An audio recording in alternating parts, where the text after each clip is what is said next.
Shalom saudara, Bapak Ibu, dimanapun saudara berada sekarang, apa kabar semua? Ya tentu saya harap semua baik-baik aja, baik jasmani dan juga maupun rohani. Nah, saudara, kita mau siapkan hati, kita mau belajar firman Tuhan kembali, kita mau bahas hari ini Hakim-Hakim pasal yang kedua. Hakim-Hakim sungguh sebuah kitab yang sangat spesial. Saudara, kita akan belajar banyak maksud Tuhan, rencana Tuhan, rema yang kita bisa dapatkan untuk perubahan kehidupan kita. Nah, tapi sebelum ke sana, mari kita menyembah Tuhan sama-sama, saudara. Mari kita menjadi satu dengan roh-Nya. Mari kita bersyukur, mari kita katakan bahwa Dia baik. Mari kita katakan kita perlu Engkau Tuhan. Yang bisa berbahasa roh, saudara, berbahasa roh. Ya radabashik kita maralah ya radabashik. Ya radabashik kita bayar radabashik. Karena Kau baik Tuhan. Sembah Tuhan. Mari kita tinggikan nama-Nya.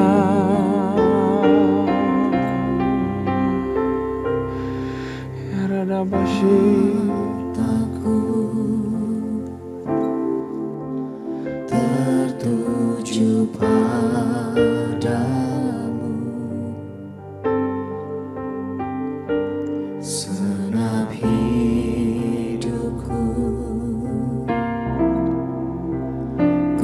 Serahkan padamu,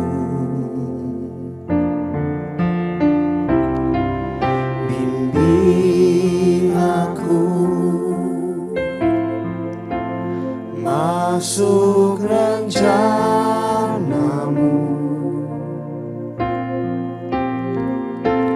untuk membesarkan kerajaan-Mu.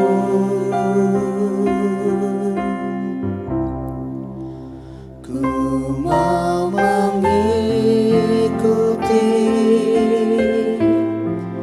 kehendak-Mu ya Bapa. Ku mau selalu menyenangkan hati-Mu.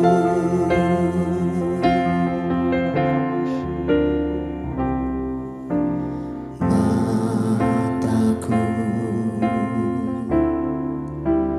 tertuju padamu,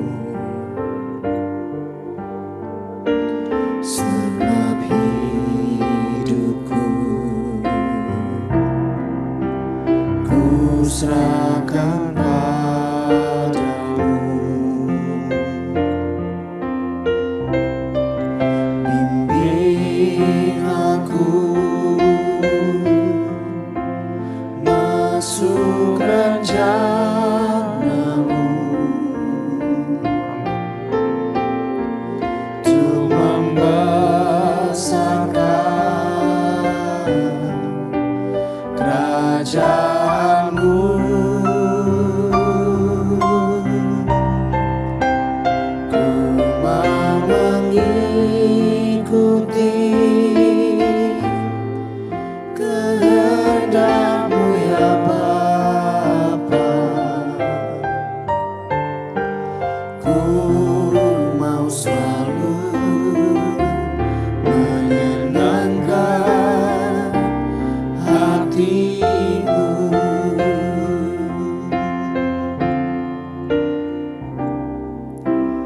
Mataku tertuju padamu,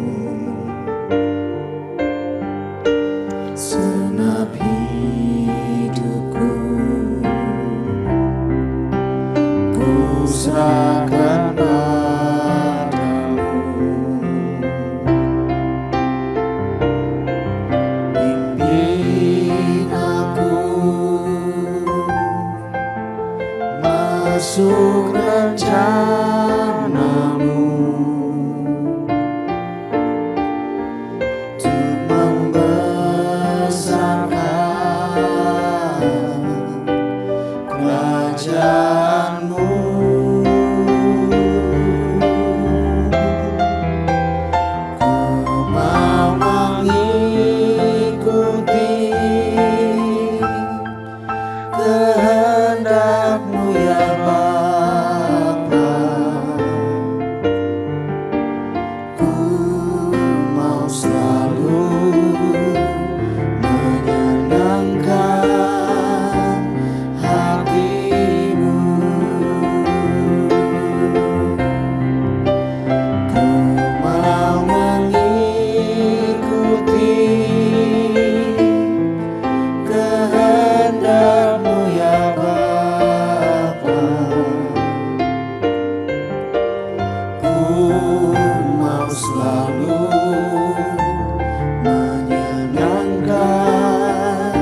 hatimu.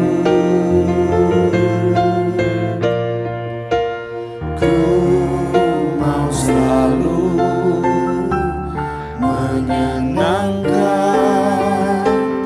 hatimu.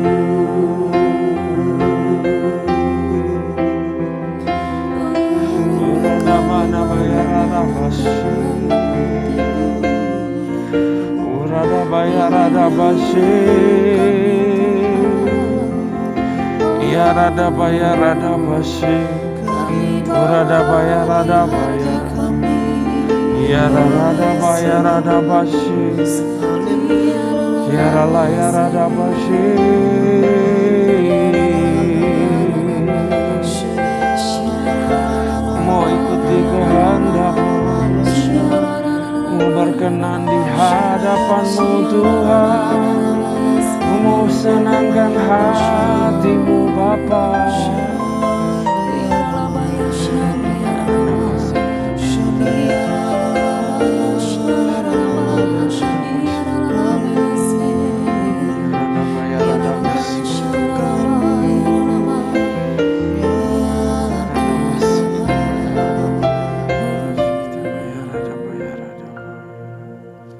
Tuhan, ku mau menyenangkan-Mu. Benar Tuhan, bentuk hati. Tuhan, bentuklah hati It's ini for you, oh Lord. Thank you Jesus. jadi bejana untuk hormat-Mu, cemerlang bagai emas murni. Tuhan, ku serahkan hatiku, semua ku berikan padamu. Kuduskan hingga tulus selalu, agar aku menyenangkan-Mu, menyenangkan-Mu, senangkan-Mu. Hanya itu kerinduanku, menyenangkan-Mu, senangkan hatimu. Hanya itu kerinduanku.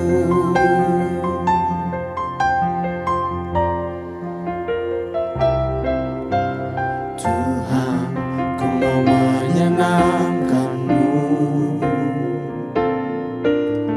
Tuhan, bentuklah hati ini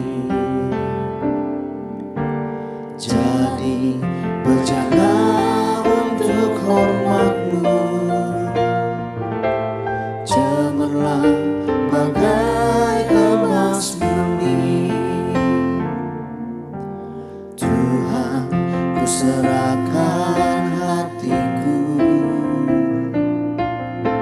semua ku berikan padamu. Kuduskan hingga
berikan kami hati yang baru. Berikan kami kerinduan Tuhan. Ya rada basi kita bayaran. Bapa, berikan kami kerinduan Tuhan, untuk selalu mau menyenangkan-Mu ya Bapa. Tegur kami Tuhan, nasihati kami Bapa. Bagaimana harusnya hati kami terhadap Engkau ya Tuhan.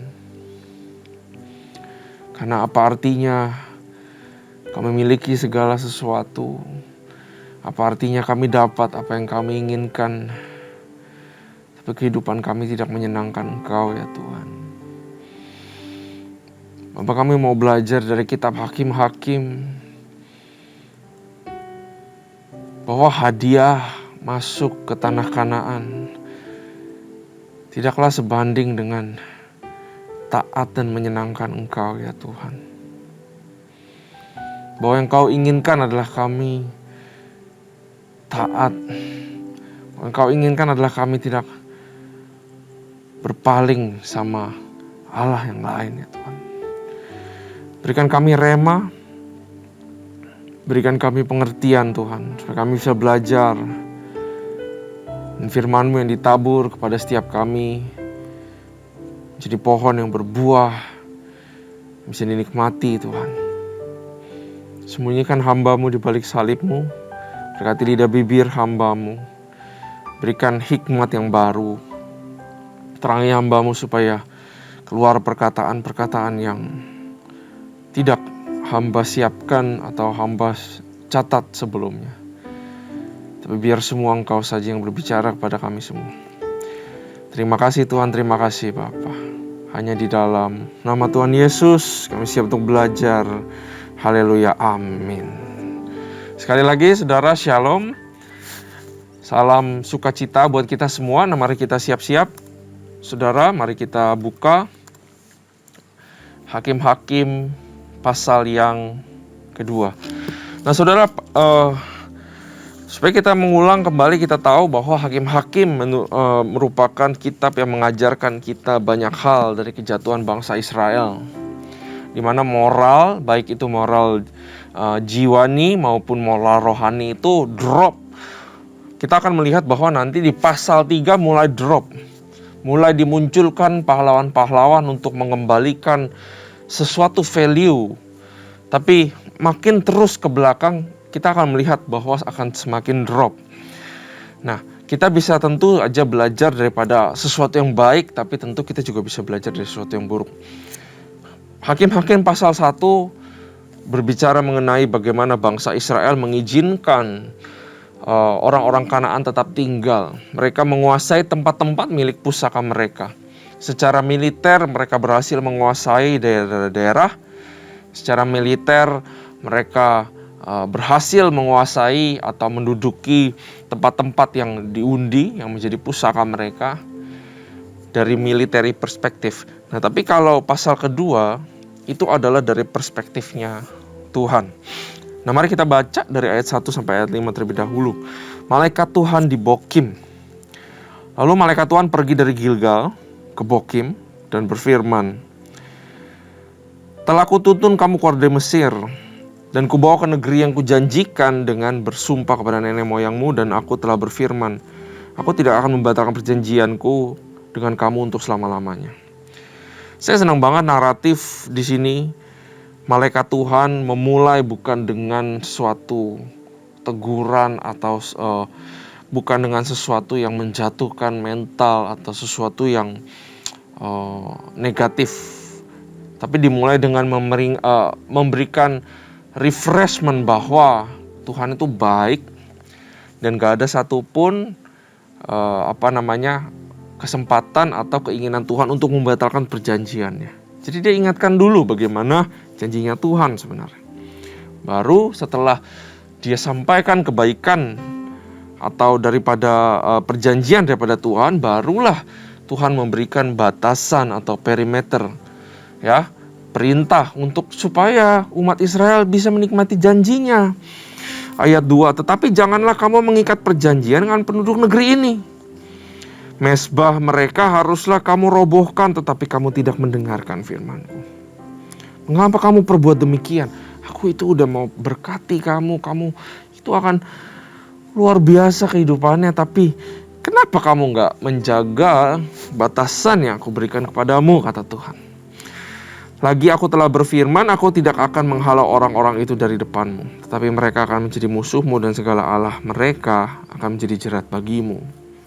Karena kamu tidak mendengarkan batasan-batasan, kamu keluar batasan dari apa yang telah kuperintahkan kepadamu. Ya, setelah malaikat Tuhan mengucapkan firman itu kepada seluruh Israel, menangislah bangsa itu dengan keras. Menangislah bangsa itu dengan keras. Emosional bangsa Israel waktu dengar ini, mereka emosional, mereka menangis, mereka mungkin mengoyakkan pakaiannya, saudara. Maka tempat itu dinamai Bokim. Bokim itu artinya weeping, ya, tangisan. Lalu mereka mempersembahkan kurban di sana kepada Tuhan. Sampai ayat 5 sangat menarik sekali bahwa malaikat Tuhan ini berbicara dengan bahasa seperti Tuhan sendiri. Kita percaya ini adalah yang namanya teofani, di mana ada manifestasi daripada Tuhan itu sendiri dalam bentuk yang bisa macam-macam. Kali ini adalah malaikat Tuhan. Ada juga teologian atau commentators yang bilang bahwa ini adalah Yesus itu sendiri, tapi kita tidak perlu terjebak di sana. Yang penting kita tahu malaikat itu artinya kan messenger. This is the messenger of God, ya. Tuhan berikan kemenangan, ya. Ini adalah janji Tuhan. Tuhan berikan kehidupan yang luar biasa. Tapi ada parameter atau boundary yang harus dijaga sama orang Israel. Begitu juga dengan kehidupan kita, saudara. Tahukah saudara, saat Yesus mati di kayu salib, segalanya telah dimenangkan dalam kehidupan kita. Begitu juga dengan kehidupan kita, kita harus menjaga apa yang menjadi boundary kita. Itulah gunanya perintah Tuhan, untuk menjaga kita supaya kita bisa menikmati kesejahteraan, supaya kita bisa menikmati sukacita, damai daripadanya. Kita bisa menikmati kehidupan yang bahagia apabila kita mentaati boundaries atau perintah-perintah daripada Tuhan. Nah, saudara, menarik sekali di sini. Waktu mereka mendengar ini, mereka menangis. Saudara, kita semua pernah mengalaminya, bukan? Kita mungkin ada merasa salah, atau kita sedang butuh Tuhan, atau kita di dalam ibadah dimanapun itu, seakan-akan seperti Tuhan berbicara sama kita. Lalu kita bilang ke orang-orang, iya saya disentuh sama Tuhan, saya kena jamahan daripada Roh Kudus. Kita lihat banyak orang-orang menangis, saudara. Sama seperti ini, menangis. Emosi yang meluap-luap. Ya, mereka mempersembahkan korban kepada Tuhan. Tapi tidak tertulis sama sekali apakah Tuhan berkenan apa tidak atas pengorbanan ini. Menurut saya tidak berkenan.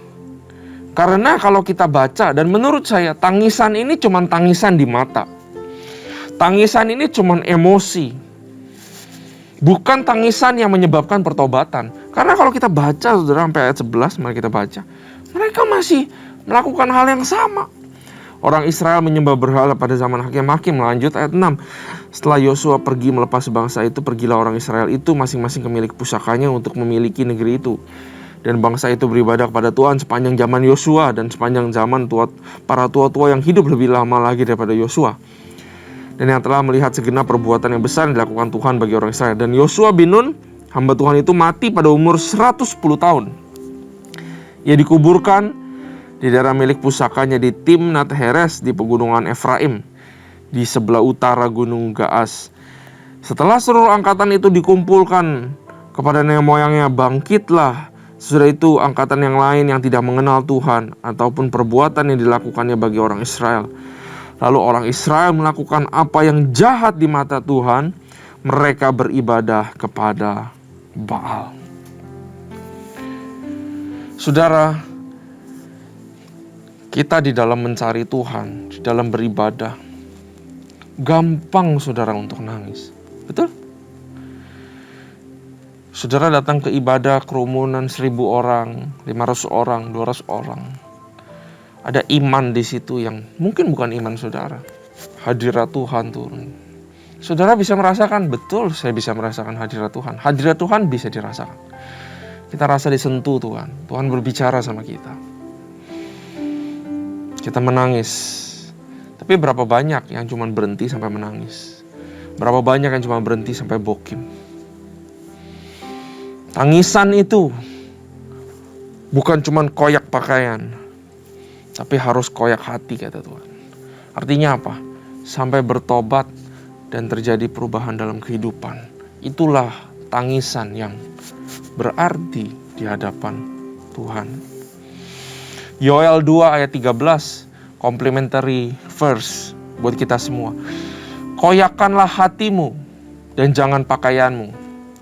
Berbaliklah kepada Tuhan Allahmu sebab Ia pengasih dan penyayang, panjang sabar dan berlimpah kasih setia, dan Ia menyesal karena hukumannya.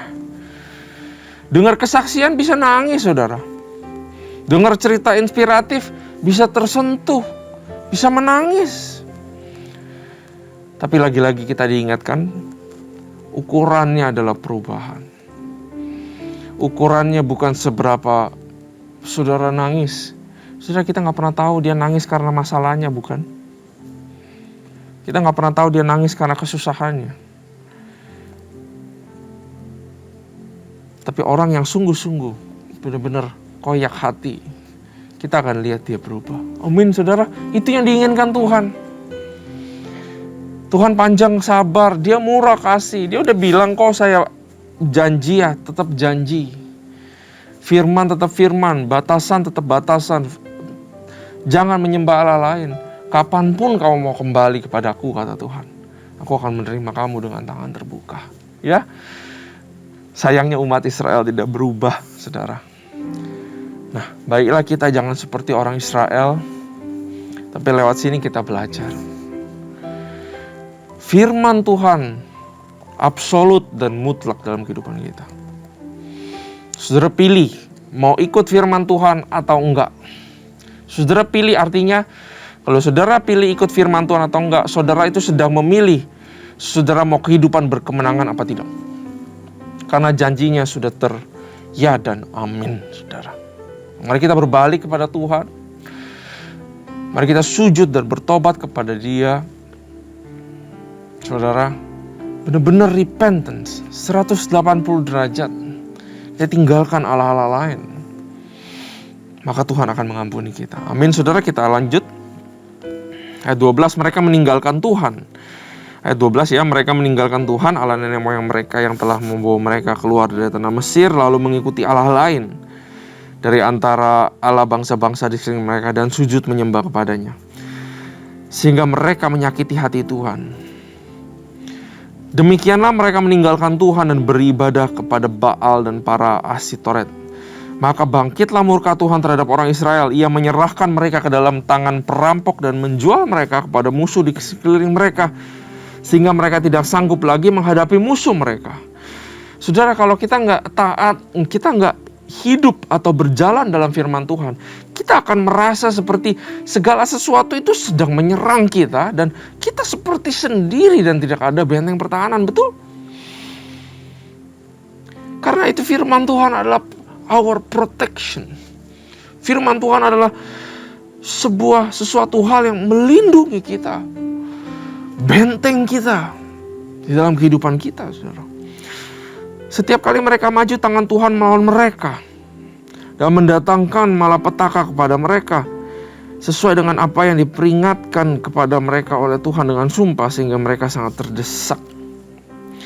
Maka Tuhan membangkitkan hakim-hakim yang menyelamatkan mereka dari tangan perampok itu. Oh, tapi kan Tuhan itu baik, Dia masa gak tolong saya? Tuhan baik. Tapi tadi saya bilang bahwa perintah Tuhan adalah untuk supaya kita bisa menikmati pertolongannya, bukan? Perintah Tuhan itu seperti batasan, saudara.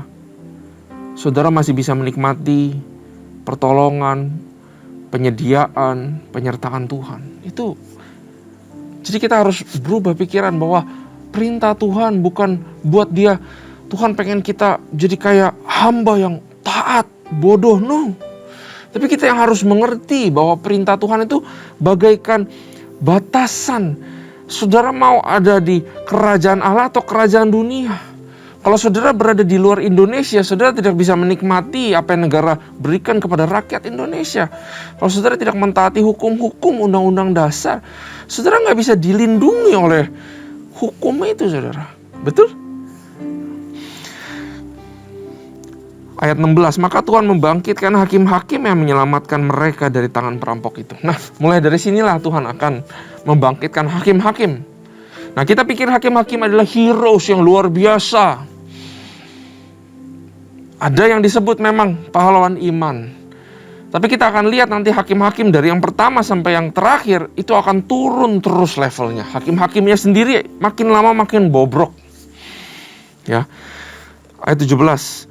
Tetapi juga para hakim itu tidak mereka hiraukan. Bangsa Israel juga gak dengar para hakim karena mereka berzina dengan mengikuti Allah lain dan sujud menyembah kepadanya. Mereka segera menyimpang dari jalan yang ditempuh oleh nenek moyangnya yang mendengarkan perintah Tuhan, mereka melakukan yang tidak patut. Setiap kali apabila Tuhan membangkitkan seorang hakim baru, hakim bagi mereka, maka Tuhan menyertai hakim itu dan menyelamatkan mereka dari tangan musuh mereka selama hakim itu hidup. Sebab Tuhan berbelas kasihan mendengar rintihan mereka karena orang-orang yang mendesak dan menindas mereka. Tetapi apabila hakim itu mati, kembalilah mereka berlaku jahat. Artinya gak berubah-berubah. Lebih jahat dari nenek moyang mereka dengan mengikuti Allah lain, beribadah kepadanya dan sujud menyembah kepadanya. Dalam hal apapun mereka tidak berhenti dengan perbuatan dan kelakuan mereka yang tegar itu. Apabila Tuhan bangkit terhadap orang Israel, berfirmanlah ia, karena bangsa ini melanggar perjanjian yang telah kuperintahkan kepada nenek moyang mereka, dan mereka tidak mendengarkan firmanku, maka aku pun tidak mau menghalau lagi dari depan mereka satupun bangsa-bangsa yang ditinggalkan Yosua pada waktu matinya, supaya dengan perantaraan bangsa-bangsa itu aku mencobai orang Israel, apakah mereka tetap hidup menurut jalan yang ditunjukkan Tuhan, seperti yang dilakukan nenek moyang mereka, atau tidak. Demikianlah Tuhan membiarkan bangsa-bangsa itu tinggal dengan tidak menghalau mereka. Mereka tidak diserahkannya ke dalam tangan Yosua. Saudara tahukah bangsa Israel dibiarkan sama Tuhan berada di tengah-tengah serigala? Sama dengan kita. Tuhan bilang kita juga dilepas bagaikan domba di tengah-tengah serigala. Di sini kita akan lihat mulai ada yang namanya cycle yang terjadi sepanjang kitab Hakim-Hakim. Mereka mulai memberontak. Mereka mulai menderita akhirnya kena batunya. Mereka mulai nangis. Tuhan memberikan pengampunan atau kemurahan. Bangkitkan hakim-hakim, ngalahin musuh. Mereka bertobat pada zaman itu, ya, pada saat itu mereka menikmati yang baik. Lalu mulai lagi balik. Mereka mulai lagi rebel. Mereka mulai menderita dan seterusnya, saudara. Kita ditinggalkan di dunia ini, saudara, berdamping-dampingan dengan value-value atau Tuhan-Tuhan yang mau mengambil tahta dalam kehidupan kita. Apalagi sekarang sudah zaman media sosial, saudara. Saya gak pernah lihat yang namanya TikTok. Saya gak tahu TikTok sampai 1 minggu lalu, karena saya melayani anak-anak muda yang profesional. Saya rasa saya harus ngintip apa yang ada di dalam TikTok. Waktu saya lihat di dalam TikTok, saudara, itu semua banyak sekali value-value yang salah, yang sebenarnya sedang menarik kita untuk kita keluar daripada jalan atau kehidupan yang sejati sama Tuhan. Harusnya kita yang menginfluensi jadi terang dunia. Betul? Tapi kita mulai kita kawin campur sama value yang ada di dunia. Sekali kawin campur, kalau firman Tuhan di sini, kalau saudara ngerti konteksnya. Sekali kawin campur, ujungnya apa di hakim-hakim terakhir nanti saudara akan lihat. Bahwa yang tadi domba akan jadi serigala. Udah gak bisa bedain lagi yang mana domba, yang mana serigala. Begitu kita juga kawin campur dengan value yang bukan berasal daripada Tuhan, saudara. Atas kasih karunia kita bisa ditolong sama Tuhan. Tapi hati-hati, bahwa kita menjadi sama dengan dunia. Ini yang Tuhan mau sampaikan lewat hakim-hakim. Ya. Bahwa janganlah kita menjadi sama dengan dunia. Tapi mari kita terus taat dan beribadah hanya kepada Tuhan aja. It's time for reflect. Jangan sampai kita keterusan dan menjadi bangsa Israel yang makin lama makin hancur, makin lama moralnya makin turun, saudara. Ambil perisai kita, kencangkan ikat pinggang, saudara, untuk kita lawan value-value yang ada di dunia dan beribadah hanya kepada Tuhan. Amin. Bapa, kami bersyukur buat firman-Mu, bahwa bukannya kami gak bisa bersenang-senang, bukannya kami gak bisa malah jadi terkekang karena perintah-Mu, tapi kami mengerti bahwa perintah-Mu yang menjaga kebebasan kami. Karena Tuhan, kami minta ampun kepadamu apabila kami telah kawin campur dengan value yang bukan berasal daripadamu. Karena itu tolong kami, Tuhan.